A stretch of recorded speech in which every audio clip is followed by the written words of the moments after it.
Welcome to the New Vision Podcast.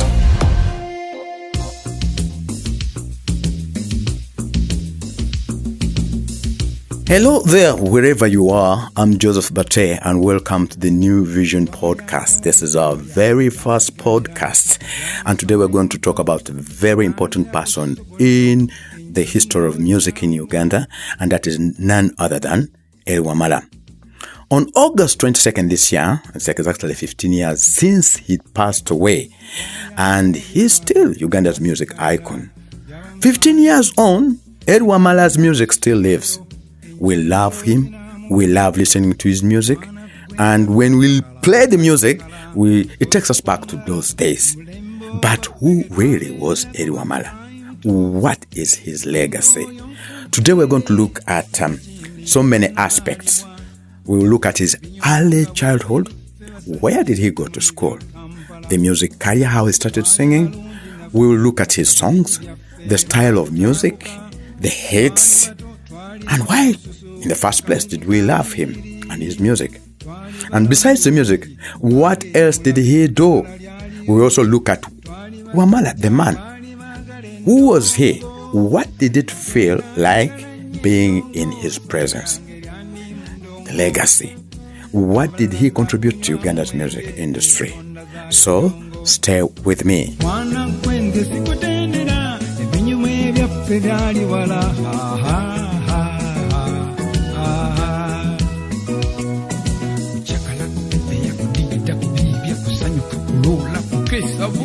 Elly Wamala was born on December the 13th, 1935. That was 4 years before the Second World War. He was born to a sub-county clerk called Ignatius Mutambuze and Gladys Nabutiti. Nabutiti was a Mugisu, meaning that Elly Wamala was half Mugisu and half Muganda.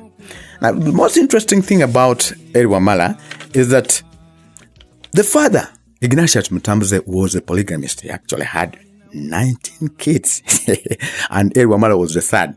But it wasn't Mutambuze, the father, who got Nabutiti, Elly Wamala's mother.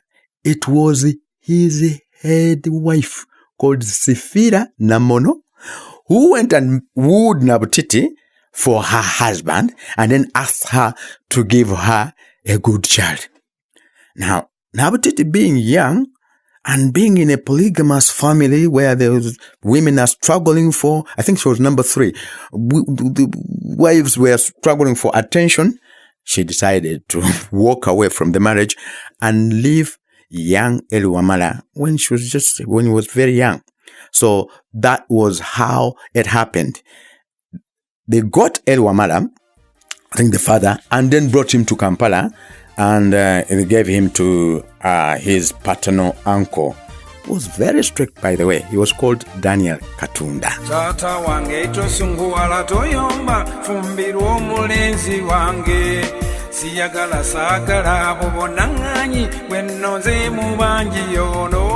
We look at the school. Where did Elly Wamala go to school? Elly Wamala went to Bira Church of Uganda Primary School, which stopped at primary 4. At the time, there was no P7. Now, because it was primary 4, he had to leave Bira Primary School and go to Makai Primary School in Natete, also a Church of Uganda Primary School. And then he went to Makerere College for linguistics. He also studied poetry and prose. He also studied music at Nairobi Conservatoire.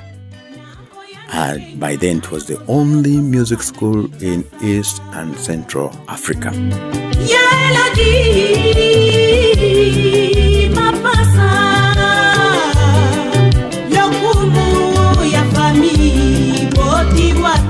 Now we talk about the music. How did it start? Now, it was his uncle, Daniel Katunda, who spotted Elly Wamala at the age of 5 and saw the talent in him. So he would ask young Elly Wamala to come and entertain the guests who used to come and visit them, usually at their home in Mlenga. But it was not Daniel Katunda who taught Elly Wamala how to sing.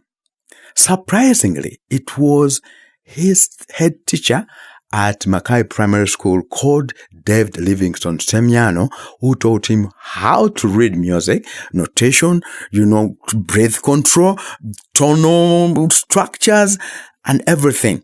And the most surprising thing is that Livingstone Semiano is still alive. And this is what he says about young Elly Wamala at Mackay Primary School. I was his teacher at Mackay Primary School in Natete. I was also raised in a choir at Namirembe Church when I was 12 years old, together with the late Kakoma, with whom we composed the Uganda national anthem.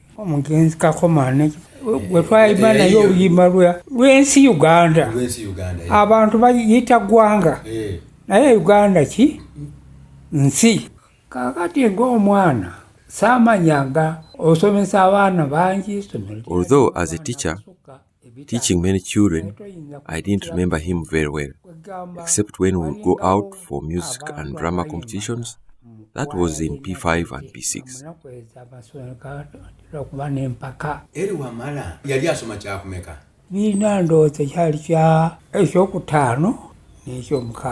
Yeah, David Livingstone Semiano is still alive. He will soon be making 100 years. And he still remembers vividly what he taught Elly Wamala.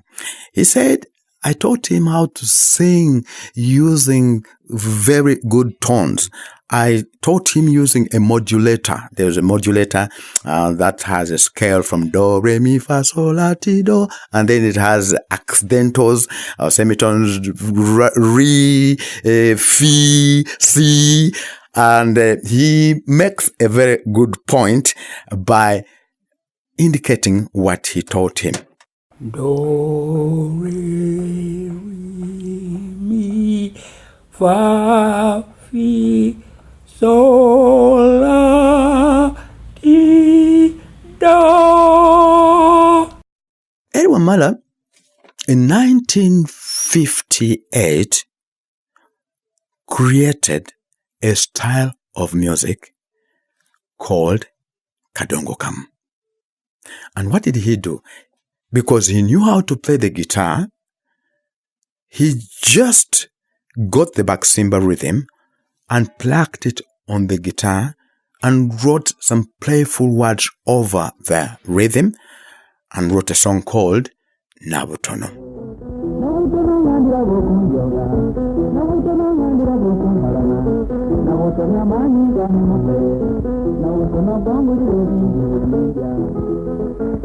Nabutono became not only the first recorded song, a Ugandan song on vinyl, but it was also the first recorded pop song in Uganda.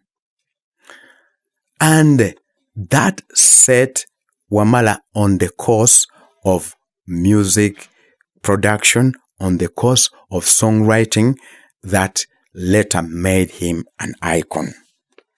In 1959, he held his first concert. And the concert was before the Kabaka, Sir Kabaka Mutesa, Edward Mutesa. Sir Edward Mutesa loved Kadonkamu so much, loved Nabutono so much, so he invited Elly Wamala. Actually, he was picked from Bulenga and taken to Bamunanika, and he performed before the Kabaka. That was how he started his music career. But there was something that happened. Along the way, I think after two songs, Nabutono and Josephine, Elly Wamala did something that was so strange. He abandoned the style of music that he started and jumped on another style of music. Why did he do that? Don't go away. I'll tell you soon after this song.